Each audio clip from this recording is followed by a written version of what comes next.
नमस्कार। ये हिस्ट्री की अगली वीडियो है। पिछली वाली वीडियोस को ज़रूर देखिए। वैदिक काल चल रही है नहीं। इसमें हमने ऋग्वेद के आर्थिक जीवन के बारे में, जो ऋग्वेदिक आर्थिक जीवन था, उसके बाद सामाजिक जीवन, राजनीतिक जीवन वो देखा। अब ऋग्वेदिक धार्मिक जीवन है यहाँ। इसके बाद ऋग्वेदिक काल जहाँ से प्रश्न पूछे जाते हैं वो मैं लिया हूँ जेएस के लिहाज से, तो ये ख़त्म हो जाएगी। उसके बाद हम वैदिक साहित्य में पढ़ेंगे, क्योंकि देखिए क्या होता है, लेकिन कोशिश रहेगी वहाँ से भी क्वेश्चन बनते हैं। ये समाप्त होने के बाद कोशिश करें कि वैदिक साहित्य शुरू करें, और नहीं तो देखते हैं जो महत्वपूर्ण लगेगा एग्जाम की दृष्टि से उसको मैं लूँगा। छोटी सी वीडियो है, आराम से देखते हैं, समझ जाते हैं, यहाँ से क्वेश्चन बनते हैं। ओके ठीक है। ऋग्वेदिक धार्मिक जीवन, हम सब जानते हैं कि ऋग्वेदिक, पिछली वीडियो में हमने पढ़ा कि ऋग्वेदिक काल के जो लोग थे, आर्य लोग थे, काबिलाई पर आधारित थे नहीं, पशुचारण पे, पशुचारण करते थे, खाते थे, पीते थे। अगर युद्ध भी होती तो, अगर युद्ध होता तो गाय के लिए नहीं, गाय के लिए ही लड़ाई झगड़ा होती, तो एक जगह से दूसरे जगह जाते नहीं, कबीले की खोज में। ये सारी चीज़ें हम पढ़ रहे हैं, मैं तार जोड़ दिया हूँ सिर्फ पीछे से। चलिए शुरू करते हैं।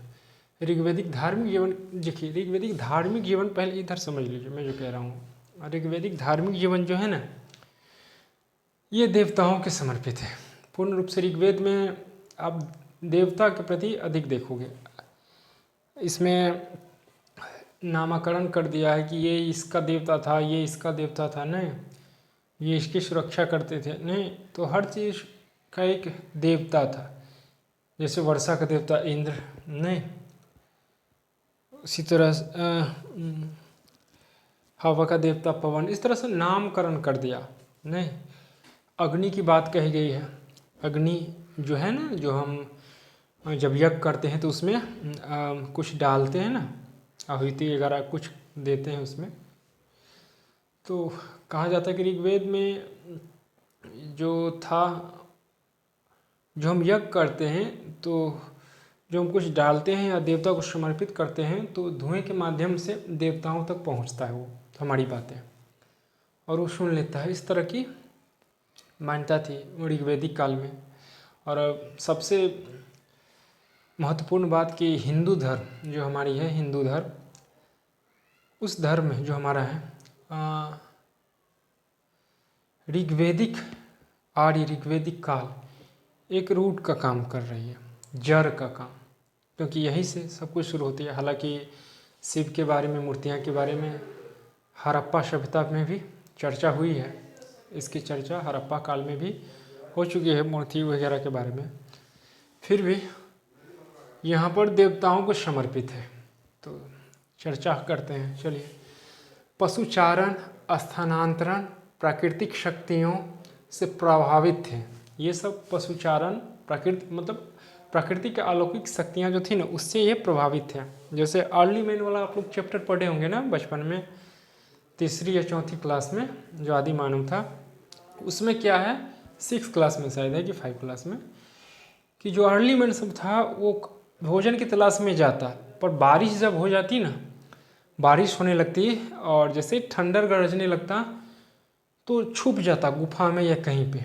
और जैसे लिखा है, मुझे याद है, हम लोग पढ़े हैं, तो उसमें दिया है कि गुफा में छुप जाता था, और जैसे ही ठंड गरजन होती नहीं, तो या हवा ज़ोर से बहती, बिजलियाँ चमकने लगती, तो वो सब उन लोगों का मान्यता था कि इस तरह से जब हो रहा है तो मतलब देवता जो है हमारे क्रोधित हो गए हैं, जो हमारे देवता हैं वो क्रोधित हो गए हैं। तो ये वहीं से ये सारी व्यवस्था थी, मतलब वहीं से आया है। उनकी मान्यता थी कि ऐसा अगर थंडर गरजता है, बादल फटती है, बिजली चमकती है, तो देवता हमसे नाराज़ है नहीं, तो इसलिए पूजा पाठ करते थे। तो प्राकृतिक शक्तियों से प्रभावित थे सभी देवता। प्राकृतिक शक्तियों के ही प्रतीक हैं, मतलब जो भी देवता थे वो प्राकृतिक शक्तियों के ही प्रतीक थे। सूर्य, अग्नि, वरुण, मरुत, ये सब देवता सब हैं। नहीं, चलिए। यास्क का निरुक्त, आप वेदांग जानते होंगे, 6 वेदांग जो है ना, वेद 4, पुराण 18 और जो वेदांग है वह 6 है ना। शिक्षा, कल्प, निरुक्त, व्याकरण, छंद और एक और है ना, शिक्षा, कल्प, निरुक्त, व्याकरण, छंद, ज्योतिष। तो ज्योतिष ये 6 वेदांग है। तो 6 वेदांग में जो निरुक्त है ना, यस्क का निरुक्त, तो निरुक्त जो थे वो ये जो यास्क था वो लिखे थे। नहीं तो इनका मानता था ये देवताओं की, इसमें जो है देवताओं की संख्या, किस में, यास्क निरुक्त में देवताओं की संख्या 33 है। देवताओं के 3 भागों में बांटा है। कौन? यस्क देवताओं को 3 भागों में बांटा है। नहीं, तो शिक्षा, कल्प, निरुक्त और व्याकरण, छंद, ज्योतिष, ये जो 6 वेदांग है उसमें से जो निरुक्त है, जो यास्क जो लिखे हैं उसमें से क्या किया गया है कि ये देवताओं को 3 भागों में बांटा है। और ये कहते हैं कि जो देवताओं की संख्या जो है इसमें निरुक्त में कितनी है, 33 है। ठीक, ये 3 भागों में बांटा गया है। इसको यास्क क्या किए हैं, 3 भागों में बांट दिए। ये आपको याद रखनी है। आकाश, अंतरिक्ष, सॉरी यहाँ पर बांटा है। अब पहले इसको समझ लीजिए। आकाश को देव, सूर्य, वरुण, मील, विष्णु, उषा, सविता, अदिति, मतलब कहा गया कि जो आकाश के जो देवता हैं, यहाँ पर देख रहे हैं आकाश के देवता कौन कौन है, देव, सूर्य, वरुण, मील, विष्णु, उषा, अश्विन, सविता, अदिति, ये सब आकाश के देवता हैं ऋग्वेद में। अंतरिक्ष, अभी जितनी भी चर्चा हो रही है सब ऋग्वेद की। चलिए, अंतरिक्ष इससे पहले भी हुई थी, वो भी ऋग्वेद की, क्योंकि हम ऋग्वेद काल पढ़ रहे हैं, अभी ऋग्वेद काल को जान रहे हैं। हालांकि बहुत बड़ी है, लेकिन मैं एग्जाम की दृष्टि से लिया हूँ जो महत्वपूर्ण है। ये तो आपकी इच्छा हो, इंटरेस्ट हो इसमें तो आप पढ़ सकते हो। अंतरिक्ष, इंद्र अंतरिक्ष के देवता थे। इंद्र, मरुत, वायु, रुद्र, ये सब अंतरिक्ष के देवता थे। आपको याद रखनी है, अंतरिक्ष के देवता इंद्र, मरुत, वायु एंड लास्टली रुद्र। ठीक। पृथ्वी, अग्नि, सोम, बृहस्पति, पृथ्वी, सरस्वती, अर्यानी, ये सब पृथ्वी के देवता थे। अग्नि, अक्षर न दिखाई दे हो, मतलब सॉरी, अक्षर अगर आपको समझ में नहीं आती हो कोई बात नहीं, जो मैं कह रहा हूँ उसको सुनिए और लिख लीजिए, नोट्स बना लीजिए। पृथ्वी के देवता अग्नि, सोम, बृहस्पति, पृथ्वी, सरस्वती, अर्यानी थे। नंबर 1, 2, 3 भागों में इंद्र सबसे महत्वपूर्ण देवता माना गया है ऋग्वेद का। नहीं, ऋग्वेद में इंद्र को पुरंदर कहा गया है। जो किलो, पुरंदर का मतलब होता है किलो को ध्वस्त करने वाला। नहीं, तो इंद्र को पुरंदर कहा गया है। सबसे महत्वपूर्ण देवता है, युद्ध के देवता कहा गया है। क्वेश्चन आ जाएगा, युद्ध के देवता किसे कहा गया है, इंद्र को। नहीं, पुरंदर किसे कहा गया है, इंद्र को। किला ध्वस्त कौन करता था, इंद्र। ये सारी किसी भी तरह से क्वेश्चन आ सकते हैं। मेघों को रोककर वर्षा करता था, कौन, इंद्र। 10 से 28 सूक्तों में सर्वाधिक 250 सूक्त किसके नाम पे है, इंद्र के नाम पे। 10 से 28 सूक्तों में सर्वाधिक 250 सूक्त इंद्र के नाम पे है। ठीक। अग्नि दूसरा महत्वपूर्ण देवता था। नहीं, 200 सूक्त है। अग्नि जब हम यज्ञ करते थे तो क्या काम था, अग्नि में जो डालते थे, आहुति देते थे ना, आहुति, तो मानता था कि इसके माध्यम से जो धुआं जाता है वो देवताओं तक पहुंचता है और वो मेरी बात को सुनता है, नहीं समझता है। तो इस तरह से यज्ञ करते थे और देवताओं के माध्यम से जो उसकी जो बात थी या हमारी बात थी, जो भी यज्ञ करते थे वो देवताओं तक पहुंचाते थे और देवता उसकी बात को समझ जाते थे, जान जाते थे क्या इच्छा है उसकी। तो ये कहा गया है ऋग्वेदिक में। ऋग्वेद का पहला मंत्र, ऋग्वेद का जो पहला मंत्र है अग्नि स्तुति से प्रारंभ है। ऋग्वेद का पहला वेद जो है ना वो भी किसके स्तुति से प्रारंभ है अग्नि स्तुति से। ठीक। वरुण तीसरा महत्वपूर्ण देवता, वरुण जो था तीसरा महत्वपूर्ण देवता, पहला इंद्र, दूसरा अग्नि, तीसरा वरुण, तीसरा महत्वपूर्ण देवता था।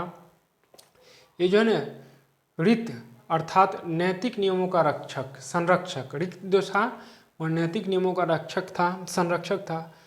उल्लंघन करने पर दंड दिया जाता था उसे, नैतिकता के उल्लंघन करता था तो। प्राकृतिक संतुलन बनाए रखना इनका मुख्य कार्य था, ये उनके रक्षक थे ऋत। कहा गया है कि ऋतुओं को नियमित करता था और ऋतुओं को भी क्या करता था, ये नियमित करता था। ठीक है। चौथा देवता सोम को माना गया है, ये वनस्पतियों का देवता था, वनस्पतियों का देवता था।